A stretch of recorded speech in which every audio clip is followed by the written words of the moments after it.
But for now, let's take a look at what is making headlines in the newspapers this morning. And of course, we're going to start with the Citizen, and they are leading this morning with the story of ProKid and celebrating ProKid's life. And there you have mourners in celebratory mode there. That's their lead. And also clear our names. Now, this is Anton Harbour and SABC's Tandeka Qubule. They want secret papers declassified to clear their names after the EFF alleged that the two senior scribes were part of apartheid-era Stratcom spies. So those two stories. And also, pray for my staff, pleads Manyi. Ex-Gupta Channel's contract ends as owner hopes for a miracle. Those are the lead stories in today's Citizens. Moving on to Sowetan, and today they leading with a state capture inquiry, and the fact that it faces some delay, and the reasons for that, as they advance, are that the commission staff don't have the necessary security clearances, and it is alleged that the state security agency have not been perhaps as helpful as they could be in making sure that the commission staff have the clearances that they need. And also, Justice Zondo seeks Ramaphosa's intervention to get proceedings off the ground. More into that on page 6 of today's Sowetan.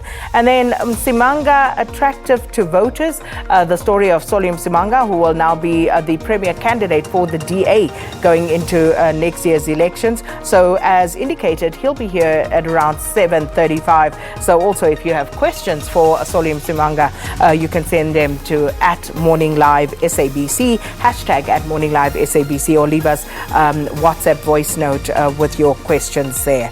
And then let's move on to the business day. And today they going with how Guptas were let loose on Eskom.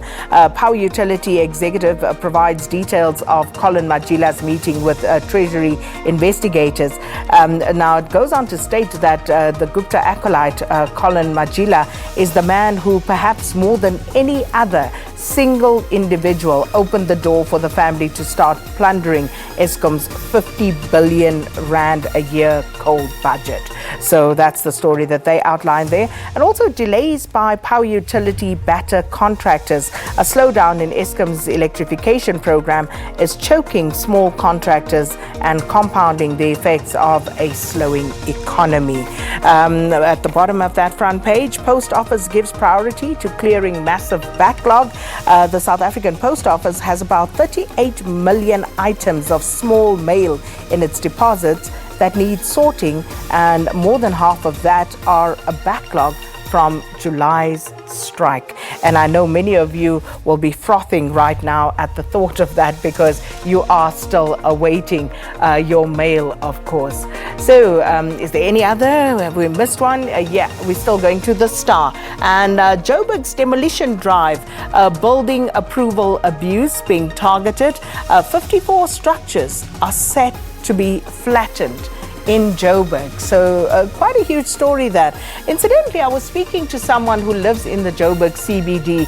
Remember that fire that broke out last week? And this guy was saying to me that the story that's going around in the CBD regarding these fires is that what happens is when people who live in these buildings and they are involved in some illicit dealings, so when they get a tip off that there will be a raid, they actually then set alight the first floor or the second floor, which means that whoever's coming in as a figure of authority cannot get to the top floors, and it gives them enough time to actually do away with whatever it is they need to hide.